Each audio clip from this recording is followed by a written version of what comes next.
एक बार की बात है, एक छोटे से शहर में एक परिवार रहता था, जिसमें रमेश और उसकी माँ बेहद खुशी से जीवन व्यतीत कर रहे थे। रमेश ऑटो चलाता था और उससे जो भी आमदनी होती, माँ बेटा खुशी खुशी उससे गुजारा करते थे। एक दिन उसकी मौसी रमेश के घर आई। उसने रमेश की माँ से रमेश की शादी के बारे में बात की, जिसे सुनकर माँ बहुत खुश हो गई। अब रमेश के लिए एक अच्छी लड़की की तलाश शुरू होती है। कुछ ही दिनों में रमेश की मौसी रूपा नाम की एक लड़की से मिलती है, जो देखने में बेहद खूबसूरत थी। रमेश को भी रूपा बहुत पसंद आई और दोनों ने शादी कर ली। शादी के कुछ दिन बाद बेहद खुश हो गई और लेकिन रमेश और उसकी माँ को रूपा के बारे में यह नहीं पता था कि रूपा कितनी लालची लड़की है। रूपा ने शादी के कुछ दिनों बाद ही अपने रंग दिखाने शुरू कर दिए। वह महीने में कई बार किटी पार्टी जैसे समारोह में जाने लगी, जिसके लिए रूपा को हर पार्टी के लिए नए कपड़े और कीमती जेवर पहनती थी।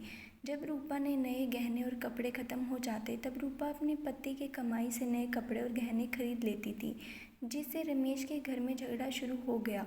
कई बार ऐसा होता कि महीने का राशन लाने के लिए जो भी पैसे होते थे, उन पैसों से रूपा अपने लिए कपड़े और गहने खरीद लेती थी।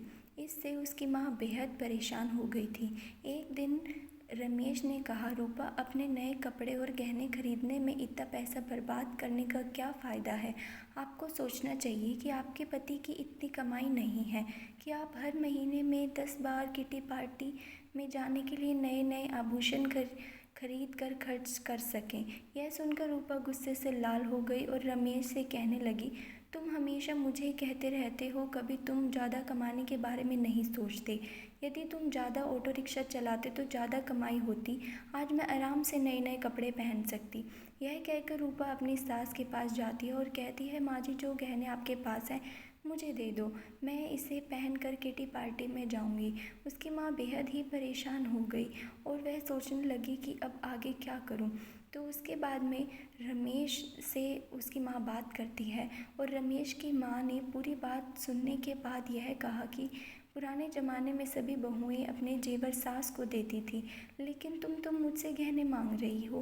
रूपा ने कहा, तुम गहनों का क्या करोगी, मुझे दे दो। अंत में रमेश की माँ ने अपने सभी गहने रूपा को दे दिए और रूपा उन गहनों को पहनकर किटी पार्टी में चली गई।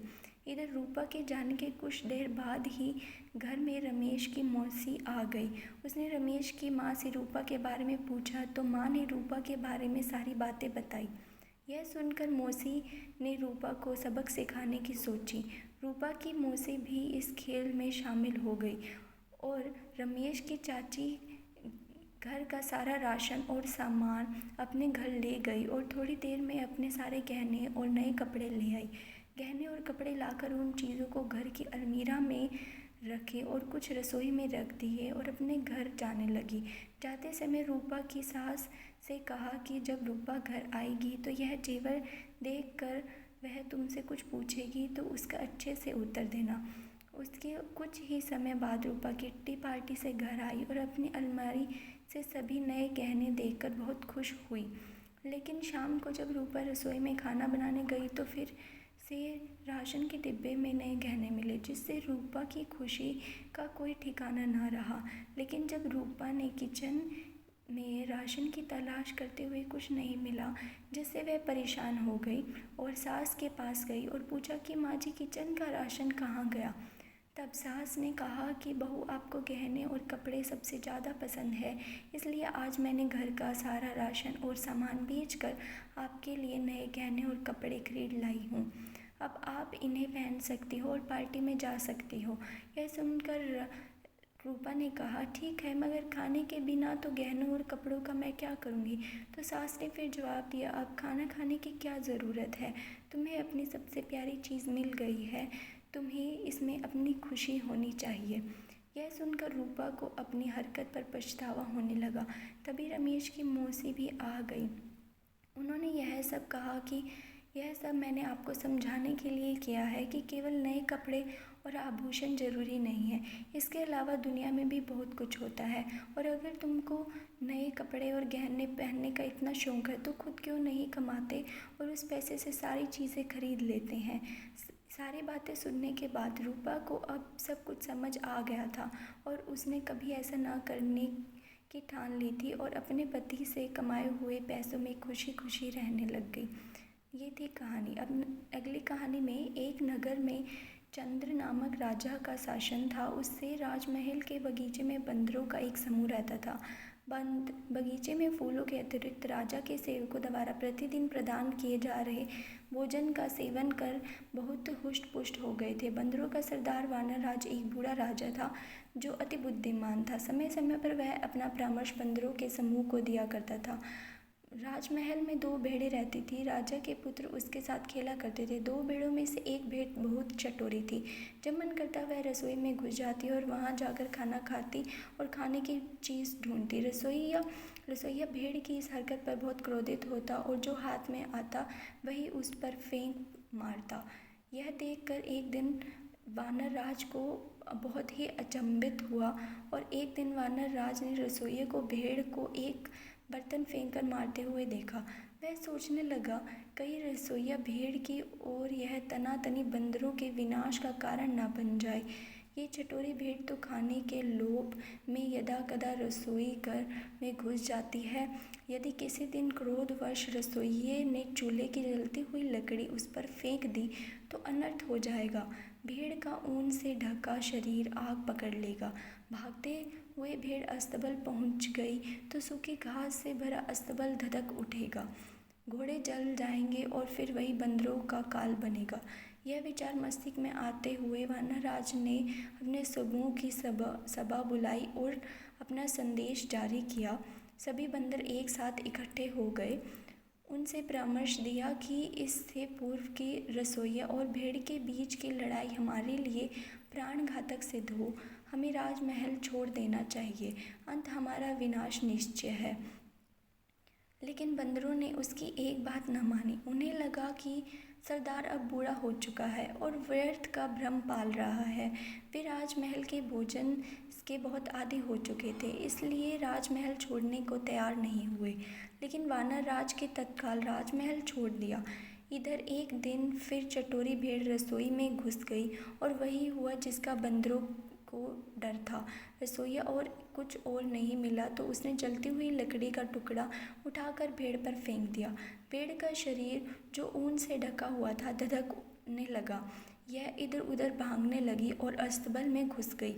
आग की लपटें अस्तबल में रखी सूखी घास तक पहुंची और पूरा अस्तबल धूं धूं कर जल उठा। कई घोड़े जलकर मर गए, कई घायल हो गए। राजा को यह समाचार मिला तो उसने वैद्य को बुलवाया और घोड़े का उपचार का आदेश दिया। वैद्य ने घोड़े के घाव का परीक्षण किया और बोले, इन घावों का शीघ्र ही ठीक करना होगा और इसका हमारे पास सिर्फ एक उपाय है, इन पर बंदरों की चर्बी लगानी पड़ेगी। राजा ने सैनिकों को आदेश दिया कि जो भी बंदर दिखे तो मारकर उसकी चर्बी घोड़े के उपचार के लिए लाई जाए। राजमहल के सारे बंदर मार दिए गए। वह वानर राज तक जब यह बात पहुंची तो वह दुखी हुआ। उसने मन में प्रतिशोध की जलवा धधक उठी। लेकिन वह अकेला था। वह युक्ति सोचने लगा जिससे कि राज्य के कुल का विनाश कर सके, जैसे उसने उसके कुल का किया है। एक दिन वह पानी पीने एक झील के पास गया। उस झील में सुंदर कमल खिले हुए थे। वानरराज ने देखा कि मनुष्यों और जानवरों के पदचिन्ह झील की ओर जाते हुए तो है, लेकिन वापस आते हुए नहीं है। वह समझ गया कि झील में अवश्य कोई राक्षस रहता है जो झील में गए मनुष्य और जानवरों को खा जाता है। उसने चतुराई दिखाते हुए कमल के तने से पानी पी लिया। अब झील में रहने वाले राक्षस ने यह देखा तो झील से बाहर आ गया। उसने कई आभूषण पहने हुए थे।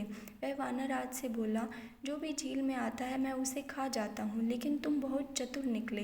मैं तुम्हारी चतुराई से प्रसन्न हूँ। मांगो, क्या मांगना चाहते हो तुम, मैं तुम्हें सब दूंगा।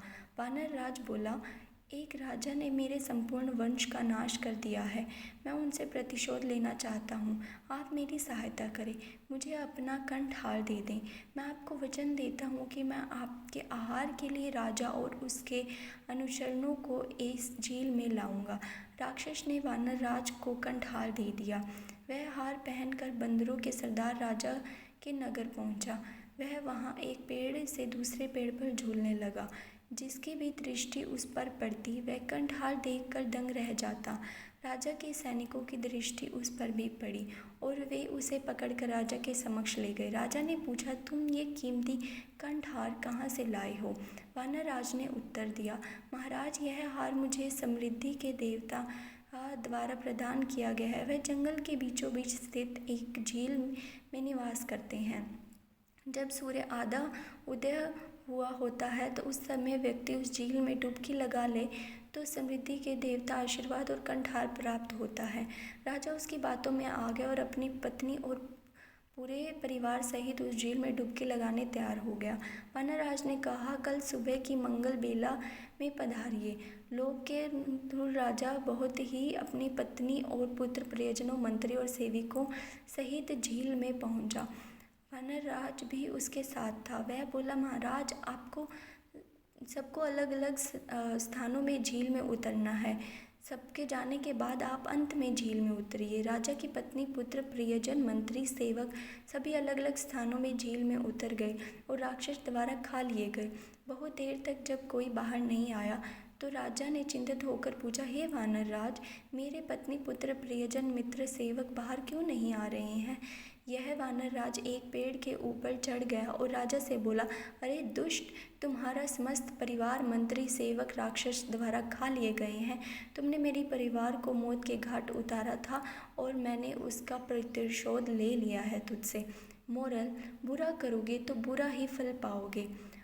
अगर आपको ये स्टोरी बहुत अच्छी लगी हो और ऐसी ही अनेक स्टोरी देखने चाहते हो तो सब्सक्राइब करें। Thank you.